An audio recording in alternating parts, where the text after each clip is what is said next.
Okay, this file is actually in Canvas. I would recommend printing it, looking at the picture of it and kind of color coding and making all of the notes on it, then going back and watching this video where I actually explain what all of it means, okay? So basically, you can transform or change a line in several different ways. We have been writing our lines just as y equals mx plus b to change them, right? We've been affecting the slope and affecting the y-intercept, and that changes the graph pretty effectively. But sometimes they use this function notation to actually show those changes, okay? So the parent function of a line is just y equals x. It's the most basic fundamental line that you can possibly have, right? A slope of 1 and a y-intercept of 0. Every other line is kind of an offspring or an offshoot of this basic one. So here you've got, you can write that as function notation, which we've talked about function notation before, right? Using f of x in place of y. And so what you're gonna see now as far as questions is sometimes they will just give you something written like this, f of x minus 5, and say, okay, what happened to the parent function? If we take our function and we take away 5, what does that control?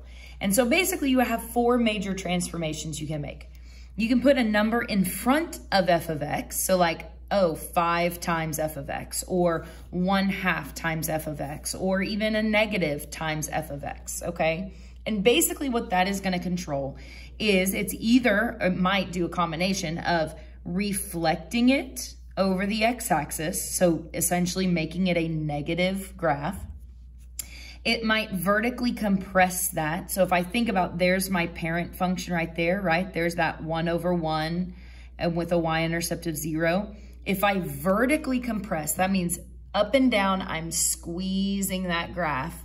It's gonna make it flatter. Or it might be vertically stretching that graph, so pulling it and making it steeper, okay? So all of these fractions or decimals in front end up basically making that graph flatter. If you put a higher number in front, it makes it steeper and steeper and steeper, okay? And then if you put a negative in front, it also flips it to be a negative. So like if I have a combination of a negative and a fraction, it's gonna be flipping it and it's gonna be making it flatter. Just to kind of confirm that for you, whoops, home to menu C, sorry guys. If I actually do, by the way, you can graph this stuff by doing a new graph document. And if I say, okay, I'm gonna have to put my graph or my parent function in first. So F1, my first function is just a plain X. And then my second formula is I want to look at this negative 2/5 f of x. So negative 2/5 and then times the first function. So f1 of x, okay? When I hit enter, you will see that first off, it flipped it to be a negative, but then also it did actually make it flatter. If you look at like how far away it is from the x-axis, it has gotten quite a bit flatter in addition to flipping around, okay? If I put that multiplying number inside of the parentheses with the x, then all of a sudden we start describing those changes as a horizontal change.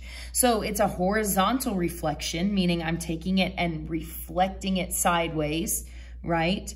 And so it's flipping over that y-axis. It still has the same end result. It's just how we describe it is different, okay? A horizontal stretch, though a fraction, is now considered a stretch horizontally. So I'm gonna grab that and stretch it side to side.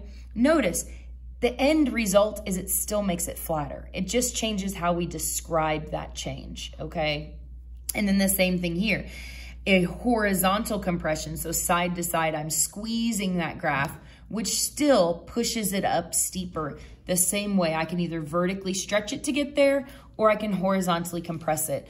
I always think about Play-Doh, right? If I have a ball of Play-Doh, I can vertically stretch it, so I can grab that Play-Doh and stretch it vertically. That will make it taller, right? Or I can take that ball of Play-Doh and I can horizontally compress it and squeeze it.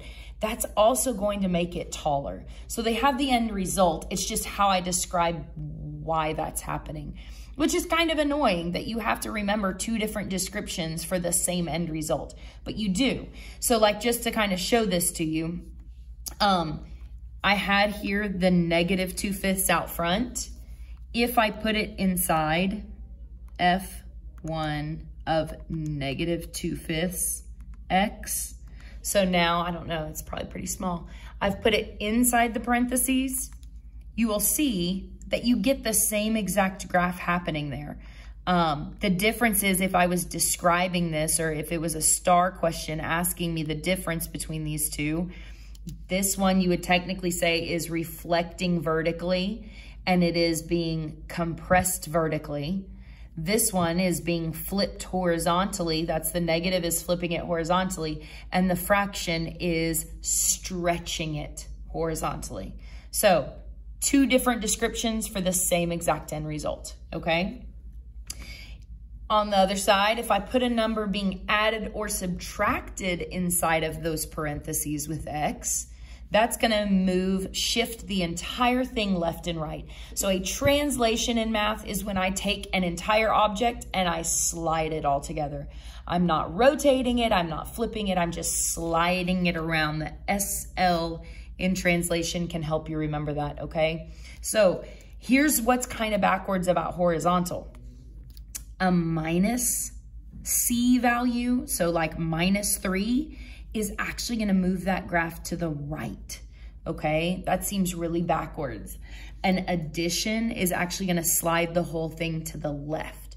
It seems really backwards that it works that way, but that is actually how it works. So if I do f1, because I always have to use my first function, and I do x -3. I'll go ahead and put in -3 just to show this, okay? And I graph that. Again, the blue one is my parent function. The blue one is kind of my starting point. When I graph this line, notice that even though it's -3, it has moved that line 3 spots to the right, okay? I can take that same thing and I can do f1. Let's do, if I did x +1, okay? Then it's the same thing, but now it's moving it to the left 1 place, okay? So +1 actually moves to the left, -3 actually moves to the right, which is hard to remember. If the number is being added at the very, very back outside of the parentheses, then all of a sudden we go back to describing it as a vertical change, okay? But it's the same relationship that happened here, all right? So like this pink line, I did x -3, right? And when I did x -3, it moved it to the right 3 spots. Well, if I do very similar, f1 of x, but now I put the -3 outside the parentheses, okay? So it's no longer inside the parentheses. Let me pull this pink one so that we can actually see it. Oh, it's not gonna let me until I hit enter. So I'm gonna hit enter to go ahead and graph this one. Notice it lands right on top of that pink one, because essentially what we see is that subtracting 3 outside the parentheses and subtracting 3 inside the parentheses do the same thing. But in the pink one, we're describing this as moving to the right 3 places, a horizontal shift to the right. In the orange one, because it's outside the parentheses, you would actually describe it as moving down 3 spots. Those do the same thing. Moving to the right 3 and moving down 3 ends up making the same line. It's just a matter of how we describe it, okay? That's what's so stinking confusing and annoying, because it's the same thing and you're only gonna see one answer choice, okay? You're not gonna see down 3 and to the right 3, both as answer choices, because they're gonna want you to recognize that this is a vertical change outside the parentheses. This is a horizontal change inside the parentheses, okay? The good news is the vertical pieces are logical, okay? Like, oh, well, adding 3 goes up 3. Whereas here, adding 3 actually moves to the left 3, which is super annoying, okay? So just to kind of practice this a little bit, if I have this equation, f of x minus, oh, let me explain one last thing first. So the two values that are outside the parentheses, if you get a number outside the parentheses, those are controlling the graph in a vertical change. So multiplication is going to either vertically stretch it or vertically compress it. It's going to make it steeper or flatter, okay? Or flip the whole thing from being a positive line to being a negative line. If it's inside the parentheses, then it's changing it horizontally, and horizontal is backwards. Horizontal is where like a high number actually compresses it and a low number is actually stretching it. I don't know if y'all's brain works like mine, but to me, a high number should stretch and a low number should squeeze. So here, a high number, I would think it would stretch it, but it doesn't, it goes backwards. The same way, like to me, adding a number here should move it to the right, but it doesn't. It's backwards. Subtracting is actually what goes to the right. So horizontal is backwards. And then this back number is a vertical change up or down. All right, so let's see what we've got. It says, oh, I'll go ahead and show you that answer apparently. So if you have f of x minus 5, again, here's kind of my format. B of x minus c plus d. These two are vertical changes, okay? That's not a check mark, that's a V. I know it looks like a check mark, it's a V. These changes are horizontal changes. So if it's outside, I know it's a vertical addition is gonna move it up or down. So minus 5 is gonna go down 5 spots, okay? And that's the only change that's happening in this. Right here, if I have a number inside the parentheses, it's going to be changing it horizontally. And so if it's multiplication, it's going to be horizontally either stretched or compressed, okay? Well, since horizontal is backwards, a low horizontal is actually stretching. So this is a horizontal stretch. You might sometimes see by a factor of 3/4, okay? Just to kind of clarify. So inside the parentheses is horizontal, then you just have to think, is it a stretch or a squeeze, or is it left or right? Okay, here, okay, it's inside the parentheses, so it's horizontal for sure. Minus 7 is gonna be left and right. I'm sliding it, right? So minus 7 should actually be to the right 7. So a horizontal shift to the right 7, okay? Or you may sometimes see that it is translated. That's a vocab word we need to know. It's translated to the right 7 spots, all right? Here, if I put a number in front of f of x, if it's outside the parentheses, it's gonna be vertical. So I know I'm talking about vertical changes here.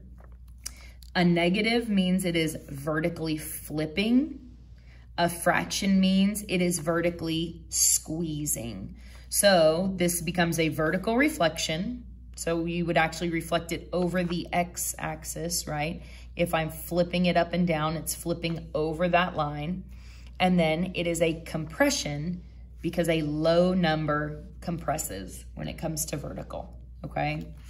So a little bit of a combination there. F of x plus 7, well, it's outside the parentheses, so it's gonna be vertical. And then addition and subtraction is gonna be a slide. So I'm sliding up 7, a vertical shift up 7, or sliding up 7, or translating up 7. There's a lot of different ways to describe that.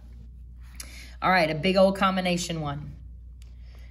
You gotta look piece by piece.